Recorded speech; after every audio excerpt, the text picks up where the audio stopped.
नमस्कार, आप देख रहे हैं एमपी न्यूज। मैं हूं निधि आपके साथ और स्वागत आपका एमपी न्यूज के खास कार्यक्रम न्यूज रूम में, जहां कुछ खास अपडेट्स हम आपको बताने वाले हैं। तो चलिए शुरुआत करते हैं न्यूज रूम की एक बड़ी अपडेट के साथ।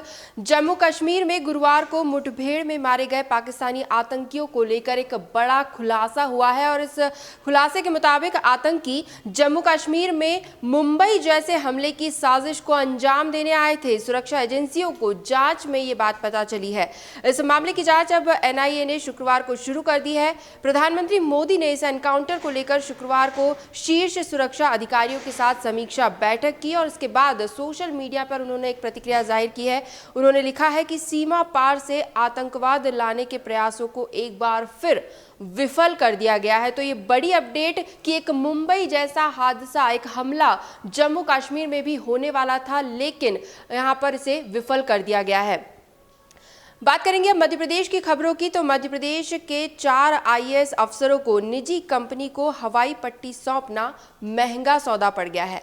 लोकायुक्त पुलिस ने 4 आईएएस अफसरों के खिलाफ मामला दर्ज किया है। जबलपुर हाईकोर्ट के आदेश पर लोकायुक्त द्वारा आगे की जांच भी की जा रही है। दरअसल ये मामला साल 2006 का है। उज्जैन में देवास रोड पर मध्य प्रदेश सरकार की एक हवाई पट्टी है, जिसे सरकार ने यश एयर लिमिटेड और सेंटर एविएशन एकेडमी इंदौर को लीज पर दिया था, लेकिन कंपनी ने इसका पैसा सरकार को नहीं दिया। लोकायुक्त पुलिस ने हवाई पट्टी को पैसा वसूली बिना ही निजी कंपनी को सौंपने के मामले में आईएएस अफसरों पर भ्रष्टाचार निवारण अधिनियम के तहत मुकदमा कायम कर लिया है। और ये भी एक अपडेट है कि ये चारों अफसर उज्जैन के कलेक्टर भी रह चुके हैं और कुल मिलाकर 20 लोगों को इस मामले में आरोपी बनाया गया है और आगे की कार्रवाई की जा रही है। अगली अपडेट की तरफ बढ़ेंगे। मुख्यमंत्री शिवराज सिंह चौहान ने जम्मू कश्मीर में बने गुपकर गठबंधन को लेकर एक बड़ा बयान दिया है, जो कि चर्चाओं में बना हुआ है। उन्होंने कहा है कि गुपकर गठबंधन वास्तव में एक गुप्तचर संगठन है, जिसके लोग पाकिस्तान और चीन के लिए जासूसी कर रहे हैं। ये देश विरोधी गठबंधन है, क्योंकि इसमें जितने नेता शामिल हैं वे सभी अक्सर राष्ट्र विरोधी बयान देते हैं। सीएम ने यह भी आरोप लगाया कि कांग्रेस इस देश विरोधी गठबंधन के साथ खड़ी है। वहीं मध्य प्रदेश कांग्रेस का कहना है कि शिवराज राज्य में फैले कोरोना संक्रमण को रोकने में अपनी सरकार की विफलता को छुपाने के लिए अब गुपकर गठबंधन पर नया विवाद खड़ा करने की कोशिश कर रहे हैं। सरकार एक बार फिर ध्यान भटकाने की कोशिश कर रही है। तो कुल मिलाकर बीजेपी और कांग्रेस यहां पर भी आमने सामने नजर आ रही है। अगली अपडेट, मध्य प्रदेश सरकार जो है वो फिलहाल आर्थिक संकट में है। ये बात कई वक्त से चर्चाओं में चली आ रही है। पैसों की कमी से जूझ रही शिवराज सरकार अब अन्य राज्यों की तरह प्रदेश में भी गायों पर टैक्स लगाने का विचार कर रही है। सीएम शिवराज ने कहा कि प्रदेश में गौ संवर्धन एवं गौ संरक्षण के लिए अन्य प्रदेशों की तरह गौ सेवा कर लगाए जाने पर विचार किया जा रहा है। सरकार का मानना है कि इस टैक्स से जो राशि प्राप्त होगी उससे पावन कार्य में सभी की भागीदारी मानी जाएगी। इसे एक पुण्य कर्म माना जा रहा है। वहीं इनकम टैक्स की धारा 80G के अंतर्गत गाय के लिए दान करने पर आयकर में छूट का प्रावधान भी है। गौरतलब है कि बीजेपी शासित कई प्रदेशों में ये टैक्स पहले ही लगाया जा चुका है और अगली बारी अब मध्य प्रदेश की हो सकती है, जहां पर गौ सेवा कर लगाया जा सकता है। हो सकता है इसे लेकर जल्द ही घोषणा भी कर दी जाए। फिलहाल इस पर विचार मंथन जारी है।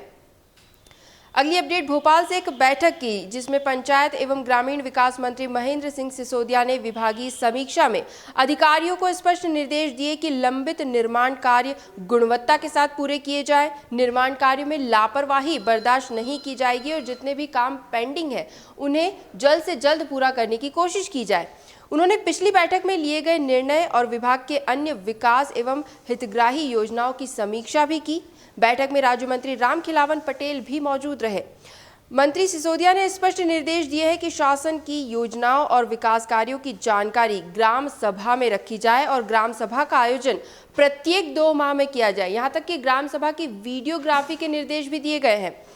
स्व सहायता समूह को आर्थिक रूप से सशक्त बनाने के लिए उन्हें अन्य योजनाओं से जोड़ा जाए और इसके अलावा भी कई निर्देश अधिकारियों को दिए गए हैं मंत्री सिसोदिया की ओर से। और एक अहम बैठक ये भोपाल में हुई है।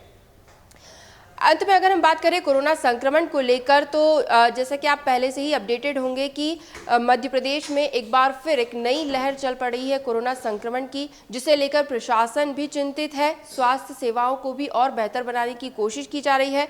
कोरोना की बढ़ती रफ्तार को देखते हुए राज्य सरकार ने ये तय भी कर दिया है कि 5 जिलों में भोपाल, इंदौर, ग्वालियर, रतलाम और विदिशा में शनिवार से रात 10 से सुबह 6 बजे तक का कर्फ्यू रहेगा। एक बार फिर से लॉकडाउन जैसी स्थिति बन रही है। हालांकि लॉकडाउन नहीं लगेगा, ये स्पष्ट कर दिया गया है, फिर भी रात्रिकालीन कर्फ्यू की बात यहां पर की जा रही है। तो हम समझ सकते हैं कि अब संक्रमण किस लेवल पर पहुंच चुका है।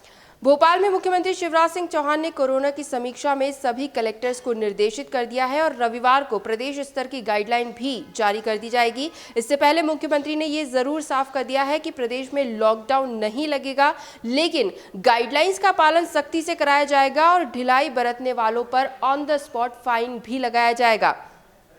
आंकड़ों की अगर हम बात करें तो मध्य प्रदेश में नए संक्रमण के जो केसेस आए हैं वो हैं 1528। पिछले 24 घंटों में 1528 नए केसेस सामने आए हैं। कुल संक्रमितों की संख्या हो गई है अब 1,89,546, बड़ी संख्या।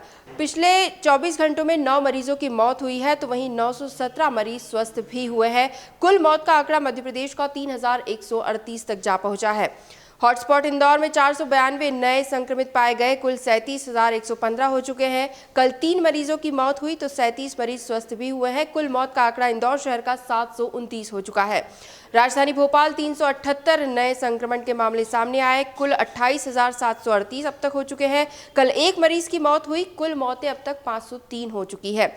इसी तरह पिछले 24 घंटों की अपडेट आपको दे दें। ग्वालियर 92, जबलपुर 60, खरगोन 23, सागर 30, उज्जैन में 27 नए केसेस, होशंगाबाद में 18 नए केसेस, रतलाम में 64, रीवा 45, सतना 22 और नीमच में 12 नए मरीजों में कोरोना की पुष्टि हुई है। तो संक्रमण एक बार फिर बढ़ रहा है। ऐसे में खुद की सुरक्षा, खुद की सावधानियां बेहद ज़रूरी है। हम भी आपसे यही अपील करेंगे कि अपनी सेहत का पूरा ख्याल रखें। एमपी न्यूज़ के न्यूज़ रूम से फिलहाल यही अपडेट्स, लगातार और भी खबरें और भी जानकारियां हम आप तक ज़रूर पहुंचाते रहेंगे। बस आप बने रहिए हमारे साथ, देखते रहिए एमपी न्यूज़। धन्यवाद। एमपी की नब्ज, एमपी का हाल, मध्य प्रदेश की हर खबर एमपी न्यूज़ टीवी के साथ। लगातार खबरों के लिए सब्सक्राइब करें हमारा YouTube channel MP news TV. Latest updates के लिए बेल आइकन दबाना जरा भी न भूलें।